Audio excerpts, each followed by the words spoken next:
All right. Yes.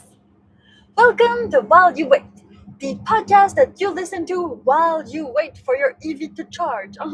Or while you wait in your car, or while you wait for your wife to be ready, or for your kids to brush their teeth. I don't know. But you're waiting for something, so you're tuning in and you're listening to my voice. Yes. While I'm in the car. And right now, I'm in the Tesla 2016 Model X. Ooh. And we brought it further than we had never brought it before. Yeah, back to our home country. That too. Because this Tesla actually comes from Alberta. Yeah, which is funny. But we bought it used, and we bought it in, not Vancouver, but in British Columbia. But it's originally from Alberta.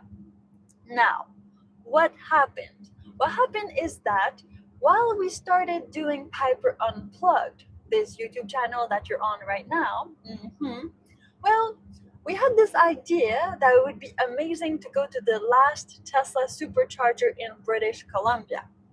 Now, what's the last Tesla Supercharger in British Columbia? Because you could be thinking, well, the last one is the last one they built, or the last one is that there won't be any more, so that's going to be the last one forever. So let me explain what the last Tesla Supercharger in British Columbia is. Now, British Columbia is a province in Canada, of course, and it's a bit long. You know, there's some states, like in the United States, which are kind of round. Well, British Columbia is a bit more like a rectangle, weird shape. Like Florida. Like Florida, yeah. And so there is the most concentration of population in British Columbia is, of course, like most places in Canada, in the south. So Vancouver, which is in the greater Vancouver area. That's where it all happens. And that's about an hour and a half from the USA border. Yeah, if that gives you an idea. Now, from there, from Vancouver, you can go up. Now, the further north you go, at one point, north becomes Yukon, yes? And near Yukon, there's Alaska. So, is your geography coming back to you from high school now? Okay, great. And then, frontiering British Columbia is Alberta. Yeah, that's on land. But there's nothing frontiering British Columbia on the other side. It's just more British Columbia, like Vancouver Island, and like these tiny little islands, and then it's the Pacific Ocean. That's it. Yeah. At one point you'll end up in Hawaii, and then I don't know, Japan, China, and Korea, and all these other places. So that's the geography of British Columbia. Now, we live in Vancouver, which is again down south. Yes. And well, British Columbia is super long. It's a super long province, like most of Canada. It is very big. And there are Tesla Superchargers where there is a concentration of people. So, when there starts to be no more, Tesla hasn't put a charging station there. If you have any questions during the podcast, don't worry, just drop a comment and I'll answer it. Either in the live format, when we're live, like right now, if you're not breaking the time frame continuum, or later. So just drop it in there if you have any questions about Tesla Superchargers, about electric vehicles, or about range anxiety, because this is a little bit what this is going to be about. Since there are only Tesla Superchargers where there's most people, because that was what made more sense, right? The way the Tesla Superchargers work is that sometimes nowadays, but that's new, you can actually kind of buy some, and put them where you want them to be.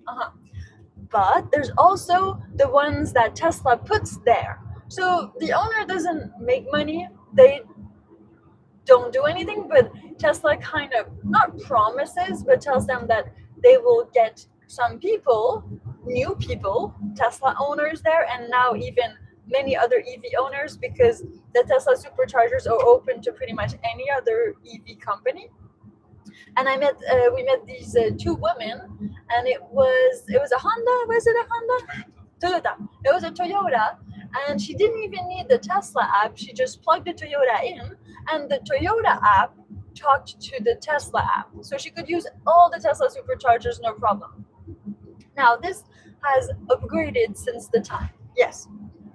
So you can have Tesla Superchargers where there's most concentration of people, but also people used to sign off on them, meaning that if you wanted, you could kind of petition or go on the website and say, hey, I would like a Tesla Supercharger here. And then, of course, where there's Tesla dealers, usually there's kind of a supercharger not that far away.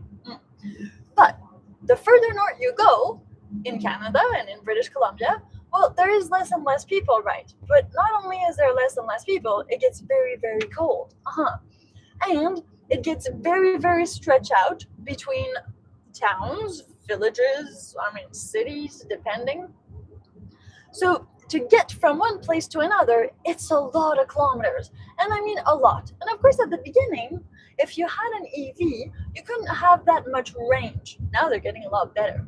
But before, it was not that much. And since my Tesla is a 2016, well, it has 345 kilometers of range when it is fully charged. Yeah. So that's enough for most places, but not for remote places. And so we started from Vancouver, and then we started going up and up and up. And we wanted to go to the Gold Rush Trail. Yes, so the Gold Rush Trail, as the name states, was open during the gold rush. I mean, people used to go there with horses. And, well, I mean, there was also the fur trade back in the Hudson Bay days and the Hudson Bay Company and other types of companies.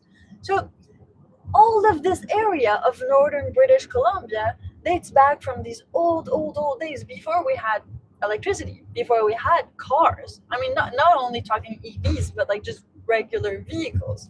I mean, even before there's like railways, the railways needed to be constructed. So it was just some guys and some of the natives exchanging furs and going off in the wilderness and doing the gold rush, like American Dream or Canadian Dream, the far west, right? That's what it was all about, because everybody arrived from the other side, the east side. So we were like, okay, we're gonna go to the last supercharger in British Columbia. And the last supercharger in British Columbia, if you start from Vancouver and you go as high as you can on a Tesla Supercharger, well, that would be Prince George. So from Vancouver to Prince George, I mean, there's nothing really to do. If you know Teslas or if you have an EV, you just punch in your Tesla like you would in a GPS. You say, okay, I want to go to Prince George. And then the Tesla is going to route you to Prince George. And you just listen to it. So you go where it tells you to go and you plug where and when it tells you to plug and for the amount of time it tells you to plug. And that's it. And then you're there. After, I think it was 2 days. It took us 3 days. 3 days. No, 2 days. 2 days. After 2 days, we were in Prince George. Yes, from Vancouver. Super easy. All good. But this is where it gets intense. When you go off the beaten map, off the beaten road, oh yeah, that tunnel. Every time that tunnel. It's fine. Hold it, guys. There's a tunnel. Right. So once you are off of the Tesla infrastructure, meaning once you're off of having your GPS, right? Because Tesla knows all of the Tesla Superchargers where they are and how many are filled, how many are broken, and it routes you in a way that you will know. Not only that, it calculates the percentage at which you will arrive at your destination. And it's pretty accurate. Even for an older model like ours, I mean, it's pretty good. It's very much pretty good. So the thing is, as soon as you arrive in Prince George, then you're off the Tesla Supercharger map. For those of you who don't know this about my Model X, since it's old, since it's 2016, well, the thing is, I can only slow charge. Yeah, I can't fast charge because I would need a software update. Like most old things, it needs to be updated. Yeah. And so the thing is, because it was slow charging, it was even more stressful. So I needed to get from Prince George to Dawson Creek then, because that was the last supercharger, right? So we made it to Prince George, and that was like regular road trip that we've done so far. I mean, we went down to LA, on just Tesla infrastructure and way back up. That was like 4,000, 5,000 kilometers almost. Yes, that was huge. But this time, no Tesla infrastructure, and we had barely used ever any of the other superchargers or any of the other chargers. Good thing, in British Columbia, there is BC Hydro. So BC Hydro has some charging stations almost everywhere. Seriously, like we were there and there was a lot of them everywhere. But like I said, the problem is for me to get just 100 kilometers at a BC Hydro charger, the one that my Tesla, it's 50 kilometers per hour. So it's 2 hours for a 100-kilometer drive. Yeah. So imagine that. It's pretty long. Now you don't need to full fill your car, right? It's just like when you put gas, you don't need to fill it up all the way. So I didn't need to do that, but at the same time, it was very stressful because you're like, wow, okay, if I get there at 3 p.m. at that charger, and then I need to plug for 2 hours, that's already 7 p.m. And then I hope it's gonna work because there's only one in the middle of the route, okay?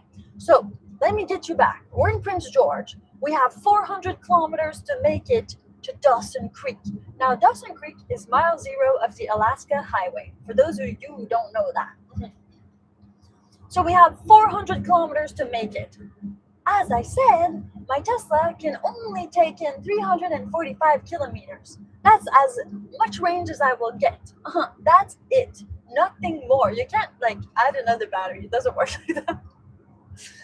So we figured out that we could stop in Azouzetta. Now that's 200 kilometers from Prince George. So that's kind of like the halfway point, yeah? And then there's another supercharger, but like fast slow charger in Chetwynd. And then we could get to Dawson Creek. So Chetwynd was about 300 kilometers from Prince George, Azouzetta 200 kilometers, and then Dawson Creek 400 kilometers. Don't worry, aka Fumbler, but thanks for being here. Just let it buffer a little bit. So these shows are recorded live. This podcast is recorded live while we're on the road. And right now we're heading into Hope, British Columbia. So we're on the road right now. We're on the BC 5 South, just so you know. And so it takes a bit to buffer, but once it buffers, the live gets good, and then you'll have an okay connection.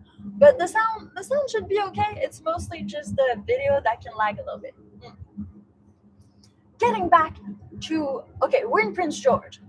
Now, I need to figure out how I'm gonna charge and when I'm gonna charge. The thing is, of course I could charge anywhere. Like I could use a power outlet, just like normal power outlet, regular outlet, but that would take me like, for 100 kilometers on 110 volts, that would take me close to like almost a day, like 24 hours. Because that's 4 to 5 kilometers per hour on 110 volts. Imagine that. And it's also about the amps, but it doesn't matter. Like a wall outlet's never going to give you like a whole bunch of amps. It's just regular. You can put your phone in there. You can put whatever you want in there. MKY God. How often do you drive instead of your cameraman? I never drive. No, I got FSD. No, it doesn't. My husband drives all the time. Yeah, and so that way I can shoot the content, do the podcast, but also take my phone, answer to you guys' comments, and do all of that. Yeah, so it's perfect teamwork. Now, from Prince George, we were like, okay, we'll make it to Azouzetta, but we didn't even know if Azouzetta had a working charging station because the superchargers, or fast chargers as they call them, if you're not in a Tesla charging station, you don't call them superchargers. That's kind of like Tesla trademark. So they call them fast charging instead. Same but different, okay? So they're really powerful and they go really fast, so you can charge fast. Fast charging, supercharging. It's way cooler, the supercharging though. Now, it said on the BC Hydro website that the fast charging station did not work. But that was okay with me because I was looking for the slow charging station, the halfway level. So that's level 2. So level 1 would be the wall outlet, any outlet you plug into. Level 2 would be 250, 240 volts, like 240 volts, like your dryer, right? And then over that, level 3, that would be like you're at something like, I think you could go, some are like 350, but then it goes up. You can go to 600, and like it's huge kilowatts in there, huge voltage. So that's where we were at. So I needed only level 2 chargers, again 240s, and those take some time because the less you put in, the longer it takes, right? It's super easy. Now, MKY God says, can't you use CCS to NACS adapter to use other fast chargers? Yes, so I use on the level 2, I can do that, but not on the level 3s because I need to retrofit, which they say my Tesla. The problem is the software. So since this is an older Tesla, 2016, it doesn't have the software to do fast charging at the BC hydro stations or all of the other charging stations that aren't Tesla. That's for number 1. For number 2, I would need a special adapter because the one that I have is not the CCS, it's the John 1772, yeah, 2NACS. So again, that's the older version for level 2. And once I got that, then I will be able to do it. The upgrade is about $600, maybe $650 depending. Sorry, my ears are blocking. So that, and then I could use these fast chargers, and that would be the same as a Tesla charger. The thing is, we didn't want to spend that money in an upgrade. We wanted to try to do it with what we had. And spend that money more in motels to film motel. Yeah, there's some upcoming episodes. And also to film more Piper Unplugged, just documentaries and shoot more content. For $600, I can last for a while. Like for $600, if we go to real hotels to shoot and to edit and to do things, then maybe that's like 2 days and a half, 3 days. If we go to motels, that's a good 4 days of like eating, drinking, paying for everything we need. So imagine that, that's pretty good. And so we left last Wednesday from shooting this video. So we've been on the road for 1 week now. And we were able to get to a budget of about $1,600 for a whole week of shooting, eating, and everything, which is pretty good, I think. Yeah, this is very low cost episodes. And we shot maybe 3 episodes. Yeah, maybe 3 episodes in total, plus all of the shorts and all of the photos and everything else that I do for all of my channels. So getting back to Azouzetta. Now, so we drive 200 kilometers and we thought, like, maybe between Prince George and Azouzetta, there's gonna be some stuff, right? It's like a highway. But no, it's like nothing. There's literally nothing. There's just the wood. So it's 200 kilometers, okay, maybe 150, because there's like, you still need to get out of Prince George, where there's nothing. I mean, we would have had like a flat tire or a problem with the battery or anything that could happen with a car on that road. I'm pretty sure the towing would have took us like maybe 4 hours, because there's really nothing on that road. Like nothing going on, and it's pretty small. It's nice. It's the forest. So we finally get to Azouzetta. It was already pretty late, and we go straight for the chargers because you don't know if it's gonna work or not. So go straight to the chargers, and I tried the level 2. Again, I needed the G1772, so I plug it in, I put it in, and then you know what? Well, the BC Hydro station, it needs Wi-Fi to connect on my phone. We're in the middle of nowhere. There's probably Wi-Fi in the Azouzetta Cafe Canteen, but that's pretty far. Like, that's pretty far. A good, like, maybe 500 meters. So what I do, I plug my Starlink Mini again. I was already plugged, but the car was off, so it didn't work. So I plugged my Starlink Mini, and I used my internet, so my satellite internet, to be able to go on the BC Hydro app, and then I'm able to start charging. But that took a while. I put $10 in also. And so it took me like a few minutes, but without internet, I couldn't have been able to do it. So I would have had maybe to call BC Hydro, and then they need to take money, right? They're not gonna let you free charge. So how would I have done that? I have no idea. Maybe you give the credit card on the phone, like in the olden days. But was able to plug in, get it there. It was fine. It was working. It was giving me the 240, 250 volt output. So it told me that to get 200 and something kilometers, it would be 3 hours and a half, which made a lot of sense. But I still had about 120 kilometers in the battery of the Tesla Model X. Yeah. So what we did is that we were like, okay, we're not gonna wait the full 3 hours and a half, because we're stressed that now we're not gonna find a motel.